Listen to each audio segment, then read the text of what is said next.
Crystal Creek, Missouri, was a town where secrets whispered through the wind. The leaves rustled and the creek flowed. Life moved slowly, like the current of the creek itself. It was a place where everyone knew their neighbors.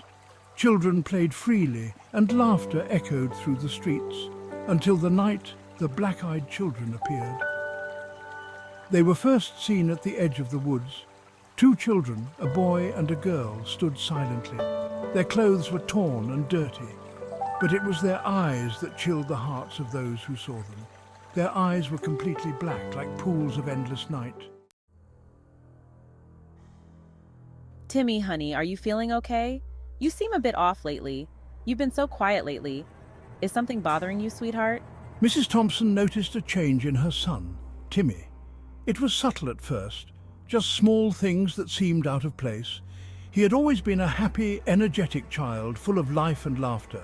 His smile could light up a room. Now he was withdrawn and quiet. He no longer played with his toys or ran around the house. He would sit for hours staring into space, a blank expression on his face. It was as if he was lost in another world. And his eyes, they seemed different, darker somehow. They no longer sparkled with joy. Timmy, it's time for bed. Let me tuck you in. Maybe a good night's sleep will help. One evening, Mrs. Thompson went to tuck Timmy into bed. She hoped that a routine would bring some normalcy back. As she leaned down to kiss him goodnight, he turned to her. His movements were slow, almost mechanical. His eyes were no longer the bright blue she knew. They had changed, and it sent a chill down her spine. They were completely black, devoid of any light or reflection. It was as if they were looking into a void. Oh my God, Timmy, what's happened to your eyes? This isn't normal.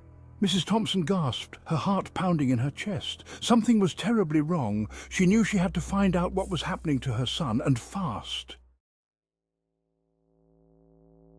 The next day, whispers of the black-eyed children spread through Crystal Creek like wildfire. Parents nervously ushered their children indoors before dark. The once peaceful town was gripped by an undercurrent of fear. No one knew where these children had come from or what they wanted. Then came the reports from Ring doorbell cameras. Parents were shocked to see their own children, eyes completely black, disappearing into the woods at night.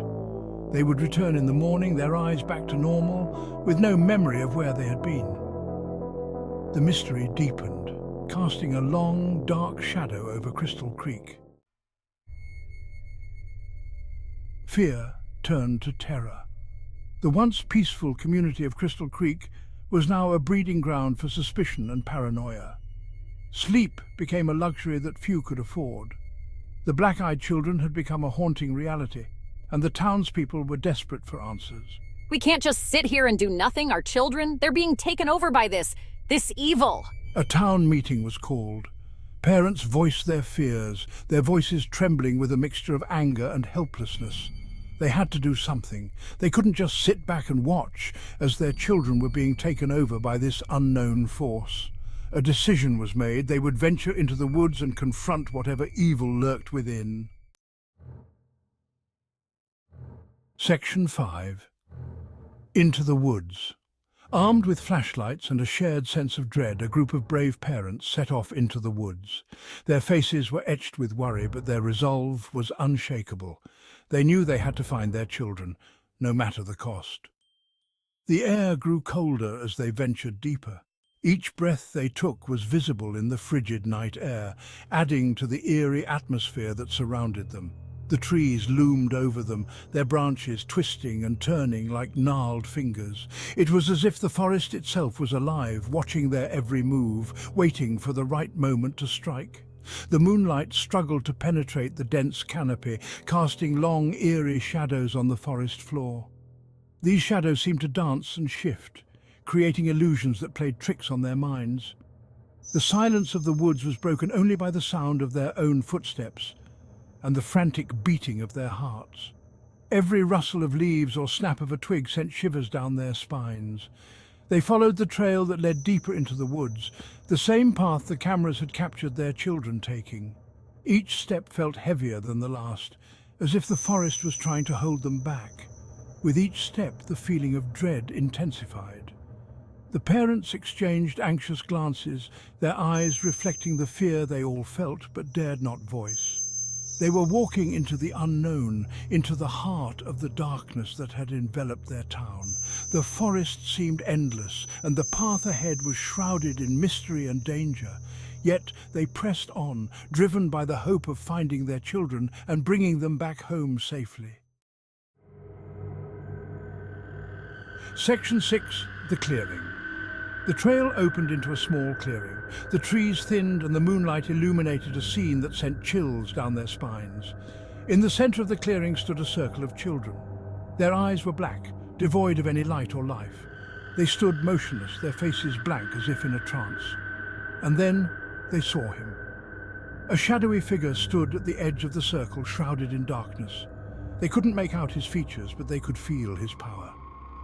He radiated an aura of evil that seemed to suck the air from their lungs. This was the source of their nightmare, the puppet master controlling their children.